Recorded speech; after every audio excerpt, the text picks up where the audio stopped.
Om Shukla Srimate Ramanujaya Namaha.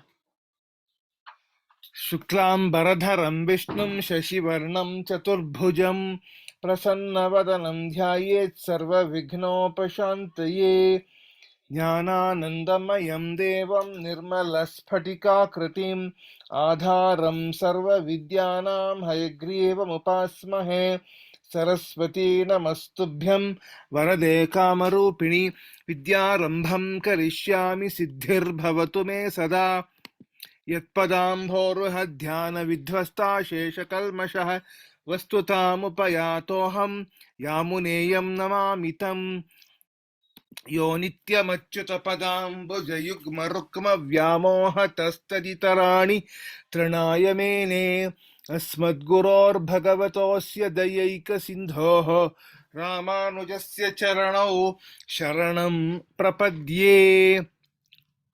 Offering my pranamams to everybody assembled here, we'll start the next chapter. Last time we saw the summary of chapter 14, where of Swami Yamunacharya, Gunabandha Vidhatesham Kartritvam Tannivartanam Gatitrayasvamulatvam Chaturdasha Udiryate. So the three gunas were introduced, in quite some detail in the 14th chapter. Now we go to the 15th chapter, which is the Purushottama Yoga chapter. In some books, it is also called Purushottama Prapti Yoga. Purushottama Yoga or Purushottama Prapti Yoga is what it is called in some of the books. So this is a small chapter, just like Bhakti Yoga, which is chapter number 12, which has 20 shlokas. This also has 20 shlokas only, but there is a difference. All the shlokas in chapter 12 are in Anushtup Chandas, which is 32 syllables per shloka.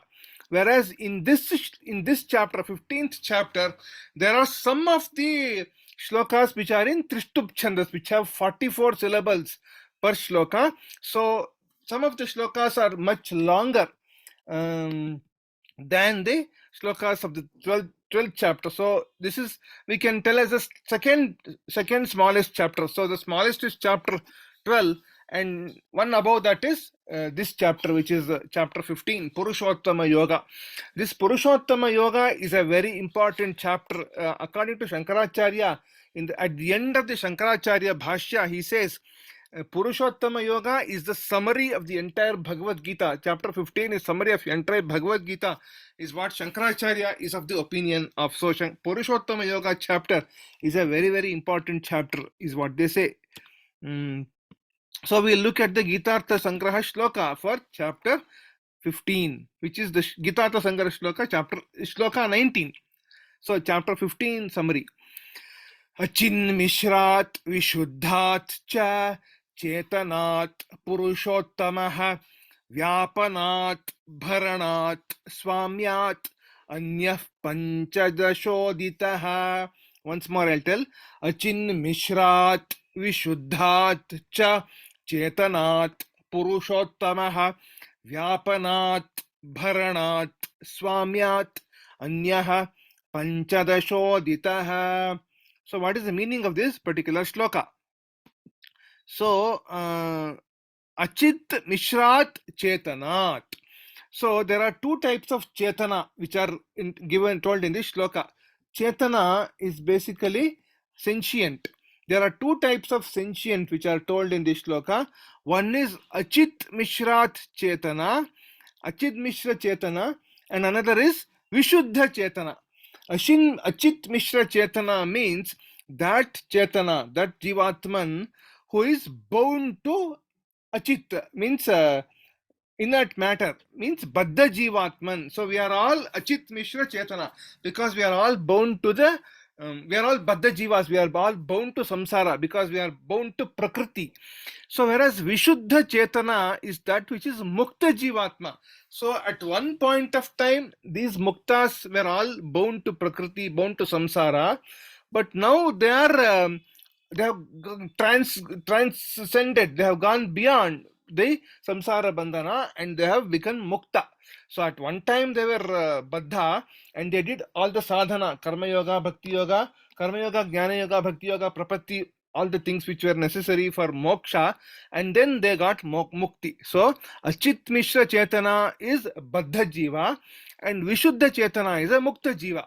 So what it is telling is Achit Mishra Chetanat Vishuddha Chetanacha Anyaha Purushottamaha. Purushottama is, that is Parama Purusha, Sriman Narayana, is distinct and different from both the Baddha Jiva and the Mukta Jiva, is what it is telling, this shloka. So in what way is Purushottama, the Parama Purusha, different from both these type of Chetanas? Is Vyapanat, Bharanat, Swamyat. In these three aspects, he is different and distinct, is what it is telling. What is Vyapana? Vyapana means all-pervading nature. Because of his all-pervading nature, he is different from the Baddha Jiva and the Mukta Jiva. That is point number one. Bharanat. He is the support. He is supporting everything. He is supporting the Baddha Jiva and also the Mukta Jiva. He is the support. So none of the Baddha Jivas or the Mukta Jivas can support anything. So Paramatma, Paramapurusha is the support for everything which is all the Chetanas here. So that is Bharana. That is the way he is different. And Swamya. So he's a Swami. He's the master. He's the overlord of everything. He's the overlord of both type of jivas, the Achit Mishra Jiva, that is the Baddha Jivas, and also the Mukta Jivas. He is the Swami. He's the master. So because of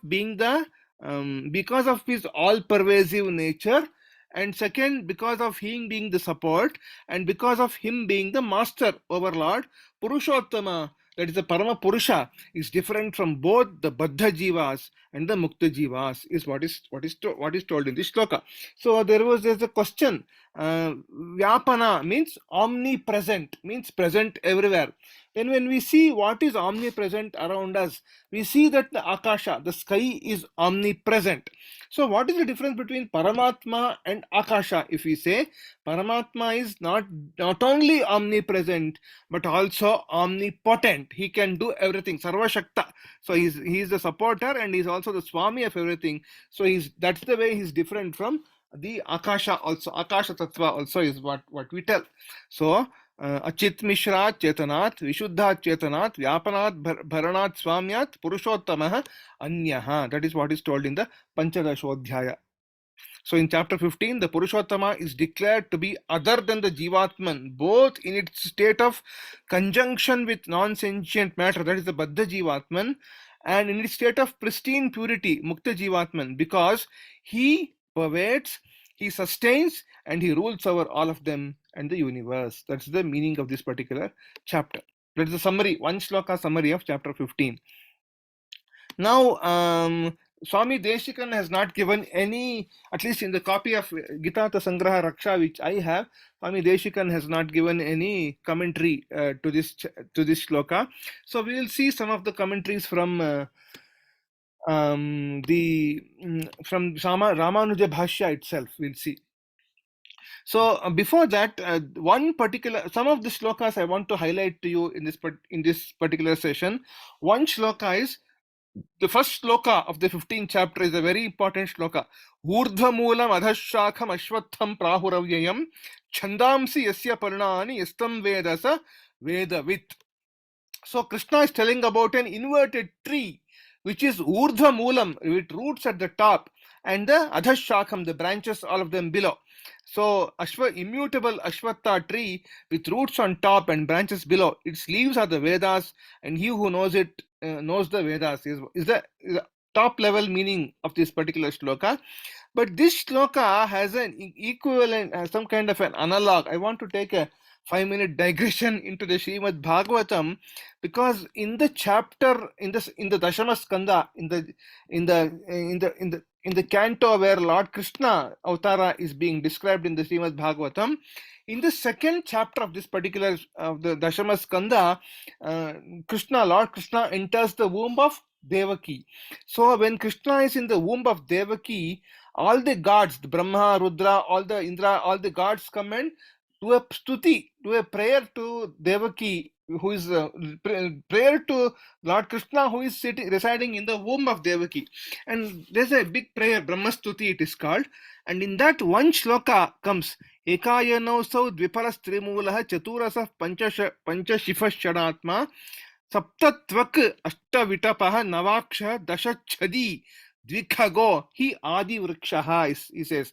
Adi Vriksha means the primordial tree, the primeval tree, the tree of samsara is what they say. And that samsara is having, see, if somebody asks us to give one shloka summary of Hinduism, then we can actually tell this particular shloka is what I feel. Ekaya naha, one basic support, one basic ground truth, one tree, one samsara vriksha. Dvipalaha, there are two fruits in this particular tree. One is sukha, another is dukkha, means happiness and sorrow, or also we can say as punya and papa. Then three mugalaha, there are three roots to this particular tree.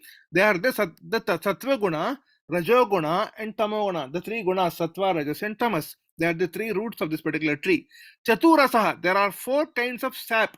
We know that in a tree there's a liquid which flows inside the trunk of the tree. That's called as sap. So what are the four kinds of sap? They are the purusharthas, dharma, artha, kama, and moksha. Those are the four kinds of sap. Those are the four rasas, the sap in the tree. Then pancha shifaha means, we see shifa means aerial root. In Kannada it is called as bilalu.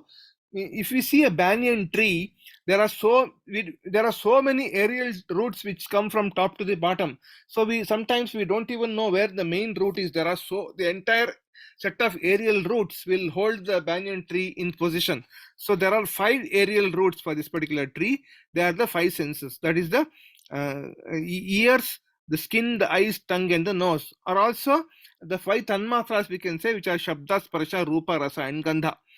Those are the 6, those are the 5 shifas, 5 aerial roots. Then it talks about Shadatma, 6 states, or 6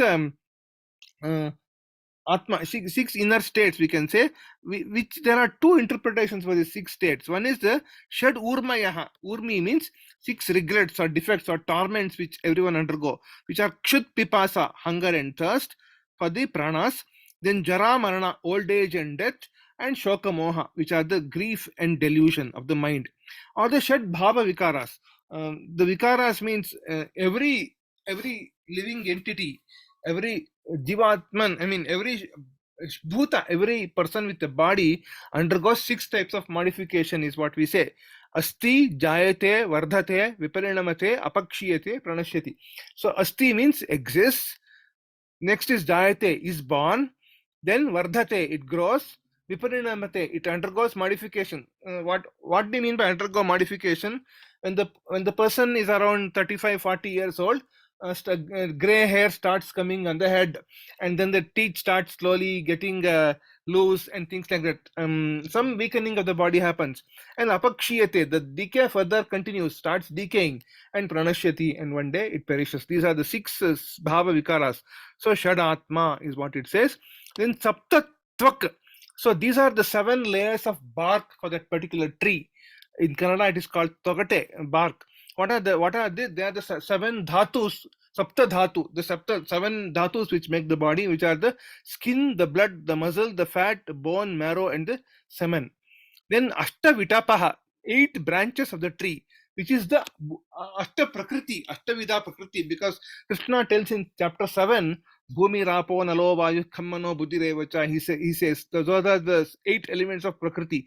Bhumi, Apa, that is the earth, water, fire, air, ether, and also mind, intelligence, and Ahankara. These are the 8 branches of the tree. Navaksha, then there are 9 holes. There are 9 cavities in the tree. What are they? They are the Navavida. They are the 9 holes in the body. That is the 2 eyes, the 2 ears, 2 nostrils, 1 mouth, and 1 organ of generation, and the organ of evacuation. So Navadvaras in the body. So these are the 9 holes in the body. Dashachadi. There are 10 leaves in that particular tree. What are they? They are the Pancha Pranas and Pancha Upapranas. 5 main pranas and 5 upapranas. 5 main pranas are prana, apana, vyana, udana, samana, and upapranas are naga, kurma, krikala, devadatta, dhananjaya. or also we can say as the 5 jnanendriyas and the 5 karmendriyas. That is the 5 organs of action and 5 organs of perception. Then Dvikhagaha, there are 2 birds on the tree. One is the Jivatman and another is Paramatman, or Pravritti karma and Nivritti karma. So we are supposed to engage in one kind of karma and we are supposed to abstain from one other kind of karma. So Pravritti and Nivritti is what they are called. So those can be the 2 birds of the tree. So Adi Vriksha, this is the primeval tree, the beginningless tree of samsara, is what is told in the Bhagavata. So that gets compared to this particular shloka, Urdha Mula Madhashakam, which I told for the 15th chapter, the first shloka. I think we already spent too much time on one shloka, so we'll go further. Swami Deshikan gives some details about this particular shloka. I'll tell you just one or two of them. The metaphorical description of Ashwatha Vriksha is for ease of understanding of this very important aspect. This is also as told in the Shrutis, because in Kathopanishad it says Urdhamulam Avakshakam, it says in Kathopanishad. Then why is it told about Ashwatha Vriksha only, which means a people tree only, is a question. There's a very big explanation of the people tree, but I'll give you very shortly, very briefly. Shvaha na tishtati iti ashwataha, that's how we say. So if you see the Ashwatha Vriksha, the people tree, it is supposed to, whatever it is today, it will not be like that tomorrow. Whatever it was yesterday, it will not be like that today. So it's continuously changing. Every day it is changing. So samsara vriksha. So in this tree, whatever I showed you in the previous slide, if we take this particular tree, if we take each leaf as one human being, what happens is one day some person will die, another day some person will be born. So the leaves of the tree are continuously changing. Every day they are changing. So the world is continuously under state of flux or change every day. That's why it is called as Ashwatha Vriksha. And when we see a physical tree which we can see with our eyes, the Ashwatha Vriksha is something which changes every day. Shvahana tishtati iti Ashwathaha is what they say. Now, one question will come. When such a huge samsara vriksha, a tree, is in front of us, why don't we see the tree at all? We don't see a physical manifestation of the tree in front of us. So that is told by Lord Krishna in the third shloka. Narupamasyeha tatopalabhyate nanto na chadir nacha sampratishtha. What it means is, in this world, the nature of the tree of samsara is not known or told as told above. In the same way, its end is not known, its beginning is not known, the support of the tree is also not known, what Krishna says. Now, Yamunacharya gives a very interesting explanation to this particular thing. What do we see? Instead of seeing the huge tree, what we see is Manushyaha aham devadattasya putraha yajnadattasya pita tad anurupa parigraha cha iti etavan matram upalabhyate, is what Ramanujacharya says. Means we see it, I see as, I am Devadatta, I am a man, I am Devadatta, I am father of Yajnadatta, and maybe son of Somadatta, whoever. I see my father, then I see myself, and I see my son, and then I possess things accordingly. Means I may be dark to look at, I may be fair, I am short, I am tall, I am fat, I am thin, I am a man, I am a woman. These kind of things only we see in this world. We don't see that huge Ashwatha Vriksha at all. So this is how we recognize ourselves in this world, is what he says. And Lord Krishna says in the 15th chapter, in one of these shlokas which come in third or fourth shloka, he says we have to cut the tree, we have to chop off the tree with detachment. Asanga shastrena dridhena chitva, he says. We have to have the asanga, means non-attachment to worldly things, and we have to cut off the tree, is what he says. Then only we can get moksha. The anadi samsara vriksha, which is there from time immemorial, which will continue from time immemorial. For my purpose, the tree has to be cut. Each person who wants to do sadhana, wants to do moksha, has to cut the tree, chop off the tree using the axe of asanga, which is non-attachment. Then we'll see two, three more shlokas here. Krishna tells, Upanishads tell brief in very detail in Chandogya Upanishad and all. It is told in very much detail that when a person leaves a body, what all things go with him? What all things go with him or her? If we have to ask, when a person dies, what things go? So Krishna tells here, Shariram yada vapnoti yachapyutkramati grihitvaitani samyati vayurgandhani vashayat. This very important analogy which Krishna gives, vayurgandhan ivashayat. See, we have a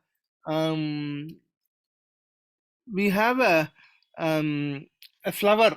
We have a flower, and the flower spreads fragrance all around. The fragrance is in the air, but the flower doesn't. I mean, the fragrance moves. Fragrance spreads around all around the air, and it does not disturb the physical nature of the flower itself.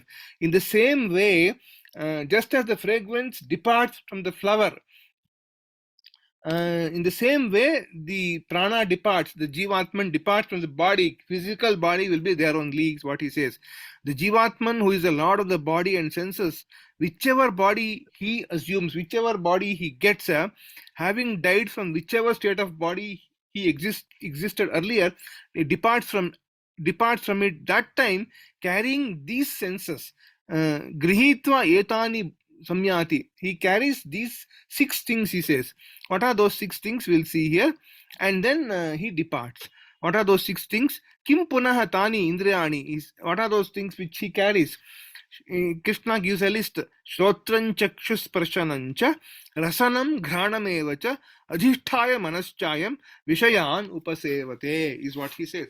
So what it means is, the organ of hearing, shrotram, chakshuho, the organ of sight, sparshanam, the organ of touch, rasanam, the organ of taste, praghranam, the organ of smell, and the mind. These 6 things he takes along with him when he leaves this body. So what is the meaning of taking this organ? Physically, the ear, everything will be there, but they will all be taken in sukshma form. In the subtle form, they'll all be taken, because the mind, which contains the chitta, the ahankara, buddhi, manas, all these things which it is supposed to contain all the memory of all the countless crores of births which we have had. So all those countless crores of births which we have, will be carrying ahead further and further into the future. So those things are all carried. That's why when we see a dream, we may be seeing the dream of events which have happened in the previous birth, which we cannot recognize in today's birth. In this birth, we may be seeing some other person whom we have seen sometime earlier in the previous birth. These things also happen, is what they say in the Upanishad. So these are all carried along with us to the mind, to the next body. So this is what Krishna tells. Then I'll tell you 1 or 2 more shlokas in this chapter which are important. This shloka is very important. Aham vaishvanaro bhutva praninam deham ashritaha pranapana samayukta pacham yannam chaturvidham. So this shloka is told by certain people. For example, if you see in RSS, the Shaka and everywhere, so they tell this shloka every time before partaking lunch, when they sit for lunch in a line. So all of them recite this particular shloka. What it says is, who is consuming the food which we eat? We think that I am consuming the food, but Krishna says, I am being present. Krishna is present in the form of the fire in the stomach, Vaishvanaragni or Jatharagni. That is the fire which is the digestive fire in every person, every being. Krishna himself is consuming, is what he is telling. Aham Vaishvanaro bhutva praninam deham ashritaha. Having taken resort in the body of beings, pranapana samayuktaha, being associated with the prana and apana, chaturvidham annam pachami, I digest 4 kinds of food, is what Krishna tells. So what are those 4 kinds of food? They are khadya, choshya, lehya, and peya. So, according to our system, all the food which we eat, whatever food we eat, that is divided, that can be categorized into 4 categories. What are they? Khadya is food which is chewed and taken, like solid food. Choshya, that is eaten without teeth. Sometimes this choshya also has a different meaning. For example, when we take sugar cane, when somebody eats the sugar cane, we bite all the sugar cane, take inside all the juice, and throw away the whatever the hard part of the sugar cane, we throw it out of the mouth. Or when somebody eats a drumstick, so they take the juice of the drumstick and then throw away the outer skin and all the hard fiber, which is hard fiber, they throw it out. So that is also sometimes called as choshya. Then lehya is something which is licked by the tongue, like chavanaprash or honey. Those kind of things are licked by the tongue. And peya, or ice cream, we can say, or peya is liquids which are drunk. Khadya, choshya, lehya, peya. These are the 4 kinds of food which a person eats, is what is told in the what Krishna tells. He digests these 4 kinds of food. Next, one last look I want to tell you. Sometimes what happens is, when we go for interview, it has happened many times to me also. When we go for interview in some place, at the same time when they ask the question, we forget the answer. Everything we blame our bad luck and say it did not work and things like that. So what is the reason? Krishna says, Sarvasya chaham hridi sannivishtaha matta smritir jnanam apohanancha, is what he says. See, even when a lecturer is giving a lecture in a college, in a class, or in some session like this, some things strike in the mind, and finally after the lecture is over, oh, I should have told that also, I should have told this also, that idea will come to the person. So what makes a person get that idea at that particular moment and forget some other idea at the same moment is the question. So Krishna says, smritihi, remembrance, jnanam, knowledge which arises out of direct perception, and other valid means, apohanam means absence of memory or forgetfulness. All of this happens because of me only. Matta smritir jnanam apohanancha sarvasya chaham hridi sannivishtaha. I am residing in the heart of the entirety of group of beings, and by me only, through me only, remembrance, knowledge, and forgetfulness, all of these things happen, is what Krishna tells in this particular chapter. So next, I think we have come to the end of this session. It's on nearing 8 o'clock. We'll go to the shloka one more time. Achin Mishrat, and in the final shlokas of this chapter, he tells Purushottama, how Dvavimau Purushauloke Kharashchakshara Evacha Ksharas Sarvani Bhutani Kutastokshara Uchyate Uttamah Purushastu Anyaha, he says. So Anyaha, that's the same word which Yamunacharya says here. Achin Mishrat Vishuddhat cha Chetanat Purushottamaha Vyapanat Bharanat Swamyat Anyah Panchadashoditaha. So what it means is, all my actions, whatever I do, are being controlled by Paramatma, Sriman Narayana, is what is told. Vyapana, because he is all pervasive. Bharana, he is the support of everything, and he support of everything, the Achin Mishra and the Vishuddha Chetana. Both all the sentient beings, whether they are Baddha or Mukta, they are all under control of the Bhagavan, and they are Swamya. Now, how does he support this world? There's one analogy which one of the teachers has given. Suppose we are sitting on a chair in a particular. Suppose we are sitting on the 3rd floor of a building in a particular chair. So what is supporting our body at that point of time? What is supporting us is a chair which is supporting us. Now, what is supporting the chair at that place? The whatever the 3rd floor, the floor of the 3rd floor is supporting my chair. Now, what is supporting the 3rd floor? When we ask, the pillars of the building, the pillars or the walls of the building, starting from the basement, the ground floor, 1st floor, 2nd floor, 3rd floor, the entire the pillars and the walls of the building are supporting that particular 3rd floor. Next, what is supporting the walls or the pillars of the building? It is the foundation which is supporting those pillars or walls.